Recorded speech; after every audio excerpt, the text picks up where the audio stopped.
পানির অপর নাম জীবন।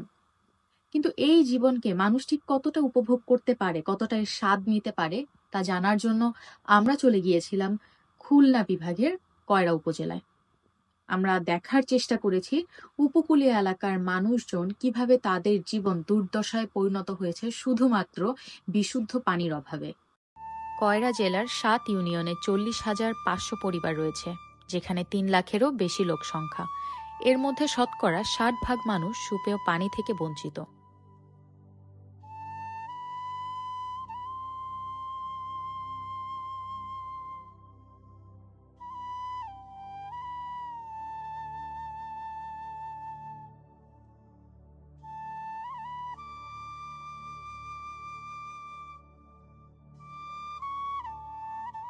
পরের থেকে পানির সমস্যা হয়ে গে আমি আইলাও ইলাও সেখান থেকে পানির সমস্যা হয়ে গে কি করো, খাইতে হবে তো।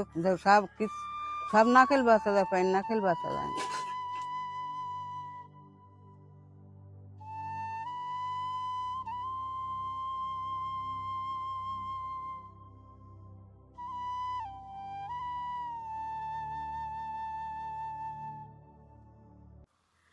কয়রার আরেকটু ভিতরের এলাকায় যেতে আমরা পৌঁছে যাই টেপাখালী গ্রামে, যেখানে বাস করে ক্ষুদ্র নৃগোষ্ঠী মুন্ডা সম্প্রদায়। পানির সমস্যা তো তাদের ছিলই, কিন্তু সাথে সাথেও জীবিকার তাগিদে টিকে থাকার জন্য ঘরের বাহিরে নারীদের সংগ্রাম ছিল চোখে পড়ার মতো।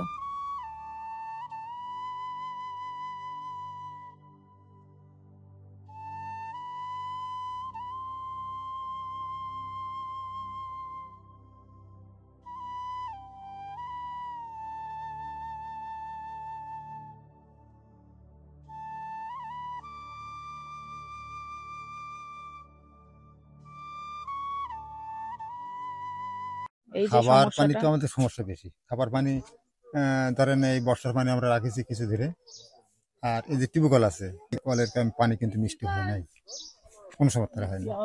কামারখোলা ইউনিয়নে বিশুদ্ধ পানির যোগান পাওয়া যায় মাত্র 25%। হাজার খানেক টিউবওয়েল থাকলেও লবণাক্ত পানির সমস্যার সমাধান কোনোদিনই হয়নি। তাই বৃষ্টির পানি তাদের একমাত্র ভরসা।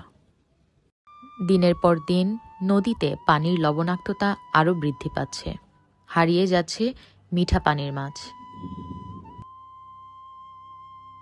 পাবো কোথায়, তাই খাবো মিঠা পানির মাছ।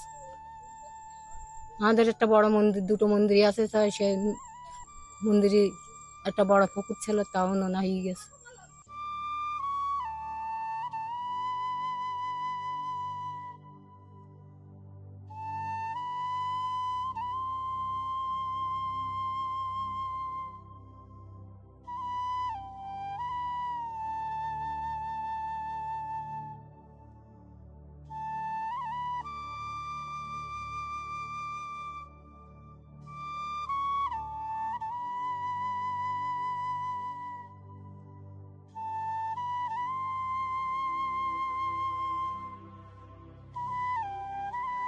ওই যে বেতকাশি পারে কারাতে পানি আনে কিনি, বেশি খাওয়া লাগে। আর কথা আমাদের এলাকায় এই টিউবওয়েল, বহুত জায়গায় টিউবওয়েল বসেছে, কিন্তু 1400 ফুট 1500 ফুট ইয়ে দেশে ও পানি না। এত কঠোর জীবন সংগ্রামের মাঝে তাদেরকে আমরা একটি প্রশ্নই করেছিলাম, তাদের পরবর্তী প্রজন্মকে নিয়ে তারা ঠিক কি স্বপ্ন দেখে, কেমন ভবিষ্যৎ তাদেরকে নিয়ে দেখে। হ্যাঁ, পড়াবো। নদীতে পোনা ধরি, সেই পোনা দিয়ে বিচে আমরা তো লেখাপড়া জানি না বলে তো আমরা এই নোনা পানিতে পুড়িয়ে থাকি। ওইকে কি নোনা পানিতে পুড়িয়ে থাকলে হবে না? আমরা যে কষ্ট করি তোরা সেই কষ্ট করলে তো হবে না। মানুষ করতে হবে, মানুষ করে তাকে অন্য পর্যায়ে দেখাতে হবে, তারা যেন সেইভাবে কামাই করে খাতে পারে। জমি জায়গা নিই, পরের দিন থাকতে হয়, একটু খাট জায়গায় বাস করি।